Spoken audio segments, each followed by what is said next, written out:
Pesto's Test Kitchen is the Bistro 1907 Test Kitchen today, and we're excited to have Sam from Maverick and Walker Bagel Company, one of your buddies, right, Mark? He is. He's also not only a dear friend, but he's also my pastor. Oh, well, there you go. We'll try to keep it clean and pious for you folks. All right, so tell me about the baking company and the bagel company. When did you get this idea, and when did you get started? So my wife and I, we took a trip to New York last summer, experienced a New York style bagel for the very first time, and it was just totally different than anything that we had ever experienced before. Now we do work full time at a church, and so we're very busy, so the idea of even wanting to do make a bagel company seemed very far-fetched. It does. Yeah, but at Christmas time, our boss, he gives us a week off afterwards because we push really hard for Christmas to do a good job. And I have a history of not sitting still very well. So within that, each Christmas break, I end up doing some sort of project. And this year it was, I'm going to figure out how to make these New York-style bagels. So it started out, I found a documentary on YouTube from the Brooklyn Public Library. Seriously, that's awesome. Made in 1979. All right. And just some old Jewish guys that were making some bagels, and I was like, man, I've got to give it a try. And so we were just playing with dough with my kids, Maverick and Walker, and just kind of went from there. Started feeding some of these bagels for our family, and you know, it's Christmas time, so I figured they're just trying to be super kind. They're telling me, oh, it's so great, it's so good. And from there, one of my family members actually blessed me with some money, and he said, you need to turn this thing into a business. And so I said, well, I've got time on my hands this week, so let's go for it. In 1 week? In 1 week. And so from there, we hired a graphic artist. Her name's Lydia Tarleton. She is incredible. I love your branding. It really shows through, and it's very, very well done. Yeah, the logo's cool. That's for sure. Yeah, super intentional. We really are. The branding is a high priority for us, the look of everything. And then from there, we just said we're going to continue to try and make these bagels. From there, we were trying to find some more ingredients because not everything that we needed to make a true New York style bagel was available at a local grocery store. Okay, tell us the difference then. So one of the biggest things was barley malt syrup. It's a classic ingredient. It is really, really thick. We have some boiling right here, right? We do. Okay. We use that to boil, and we actually put it in the dough as well. Okay. And so I was kind of calling all over the place. I was going around to different bakeries, kind of like a crazy person, like, do you make your bagels here? Tell me everything about these bagels. I need this malt syrup. And nobody knew what I was looking for.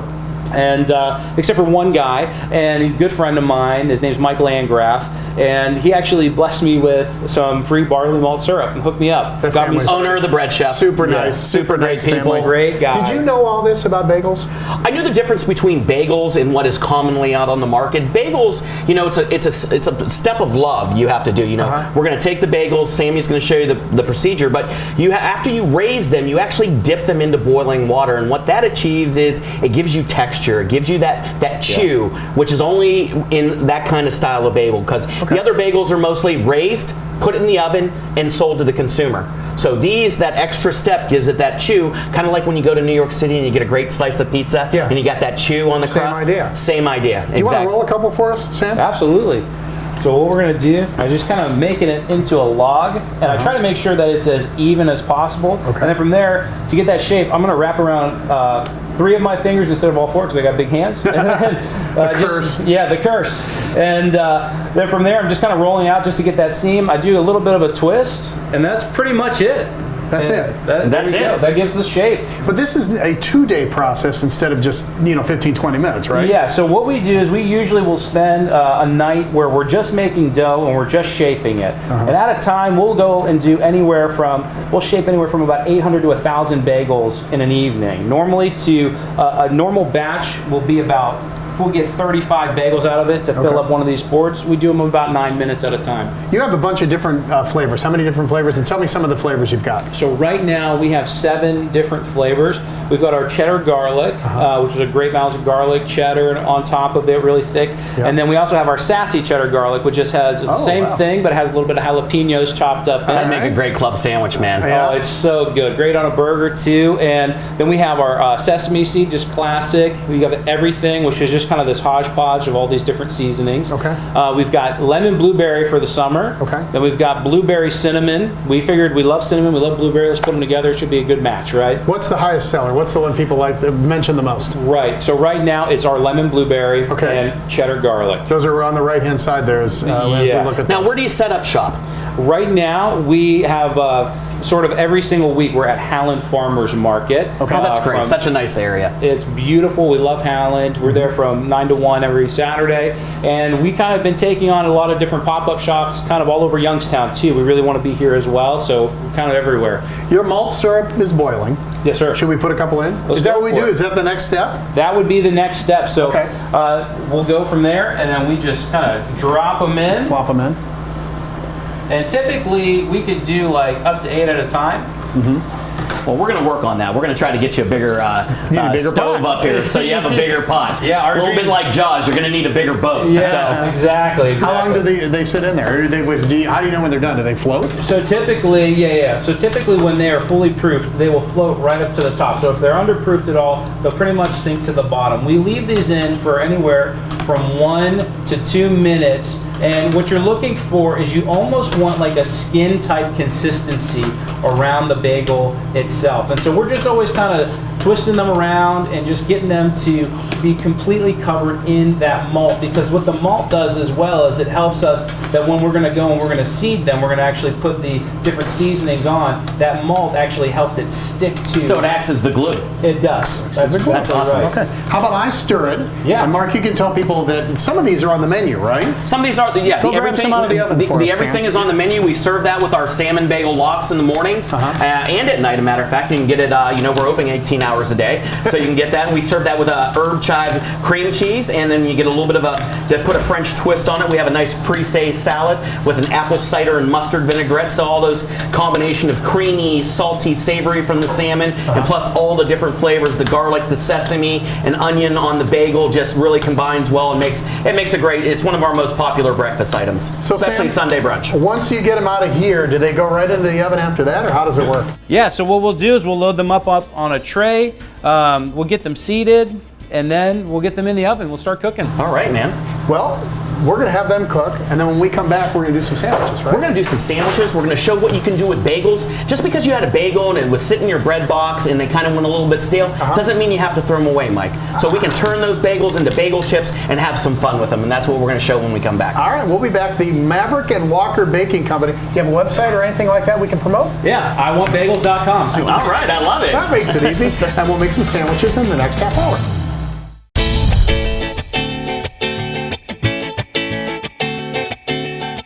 Pesto's Test Kitchen is the Bistro 1907 kitchen this week, and Mark is with me, along with Sam, who is one of the folks in charge of the Maverick and Walker Bagel Company. Thanks again for joining us. Thanks for joining us. Yeah. Absolutely. And we're going to put some things on your bagels if you don't mind. Come on, let's do Yeah, it. we're going to build some things, but what I want to say is, we're talking about when you have these bagels and they're great, what's the shelf life of a bagel? Yeah. Typically, they last a week. Our bagels, we recommend keeping them in the fridge. Okay, so if you don't do that and you left them out on your counter, I think there's something we can do if they get a little hard, a little bit drier.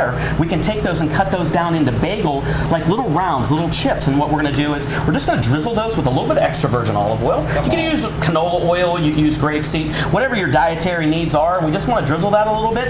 We're going to place those in a 375-degree oven for about 4 to 5 minutes. They're going to get crispy and brown, and we're going to come back and we're going to use that to do with this wonderful dip for different kind of chips and dip. And we're also going to top some French onion soup with those, Mike. Wonderful. Because I think that's going to be fantastic. All right. So Sam, if you can hand me that bowl, we're going to make this Mediterranean dip, and I don't know, you have a little bit of Mediterranean roots as well. So we're going to start off some cream cheese, because bagels and cream cheese, right?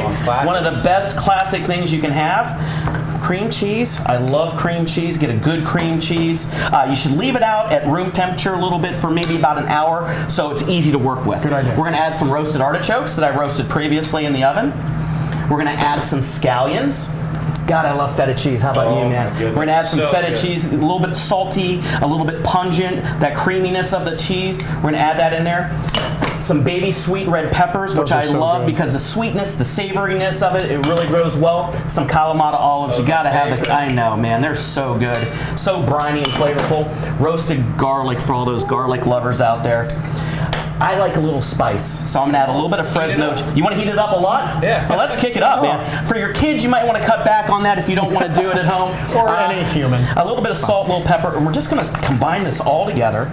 And it's really, really easy. You can do it in a mixer, you can use it with a spoon, whatever you want to do, just combine it together. And then we're going to place it in the tube. You can place it in grandma's cast iron skillet. If you have a casserole dish, glass casserole dish, whatever you want to do, we're just going to take this, mix it together, and then we're going to put it into this, and we're going to bake in the oven. Again, 375. We're probably going to go about 20-25 minutes until this has a nice gratinade crust on top. And then we're going to have those great bagel chips with it. If you could take that. So that's one thing you can do for this.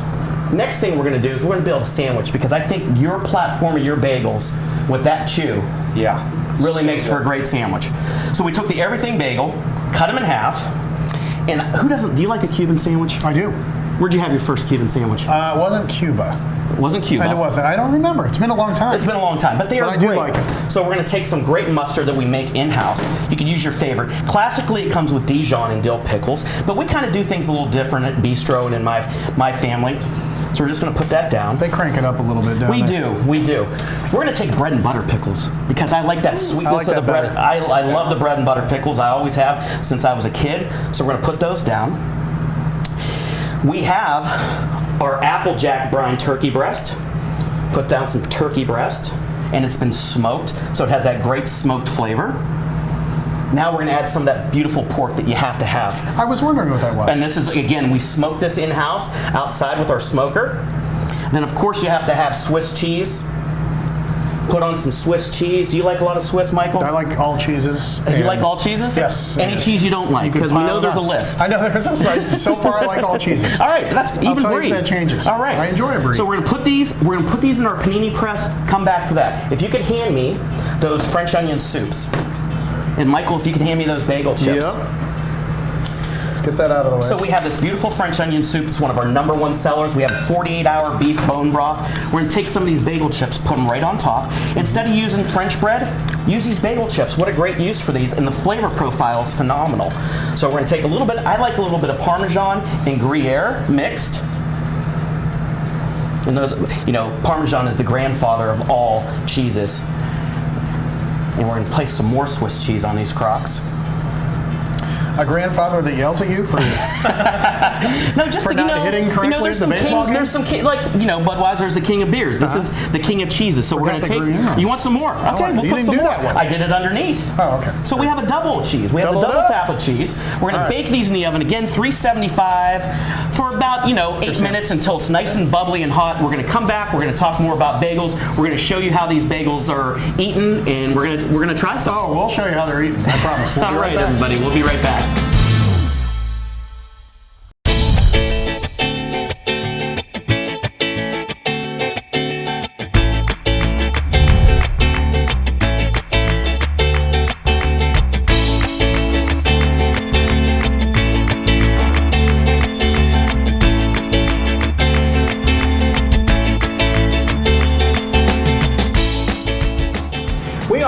Everything's out of the oven. Does this not look good? It's amazing. I mean, you knew your bagels were good, and then we I didn't know they were this good. Yeah, I know. Well, this is how we take your bagels and we kick it up like several layers and notches, and then look at how happy they look. I mean, the bagel chips look great, don't they? Yep. Unbelievable. That was easy. Can't wait to dig in. Well, you can do these bagel chips. You can put anything on them. You could actually add more of your everything bagel mix on top of it. Mm-hmm. You could do this with a simple French onion dip. You could do it with whatever dip you created, a vegetable dip, the good old North Swiss vegetable dip. But we made that Mediterranean dip with the roasted olives and artichokes and garlic and olives and sweet pepper, so that's going to be fantastic. But look at the Cuban, how that your bagel really took to that panini press really, really well. Got a nice char in it. It's going to accentuate the flavor of the sesame and the garlic, and then all the other flavors coming through. That is awesome. Awesome. Mike's already digging in.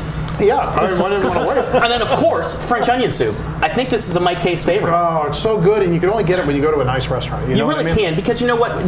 When you make really good French onion soup, and there's a whole history besides French onion soup. It was a necessity food during a war, but during the French War, and this has so many layers of flavor because we take the beef bones and we roast them first. We roast the vegetables that go into it. We add a lot of sherry wine. It cooks for 48 hours in our kettles downstairs. Really has a great sweet flavor because of the caramelized onions and the Swiss and everything. So just, to me, my favorite all-time soup. Let's go over these bagels one more time. If people are tuning in now and they missed the previous segment, the difference between your bagel, a New York-style bagel, That's right, and the other kind is what, in like 20 seconds? The biggest thing is that we boil them before we bake them. A typical bagel that you may get at the store, I would consider a bread bagel, which is where they just make the dough and they let it rise and they bake it.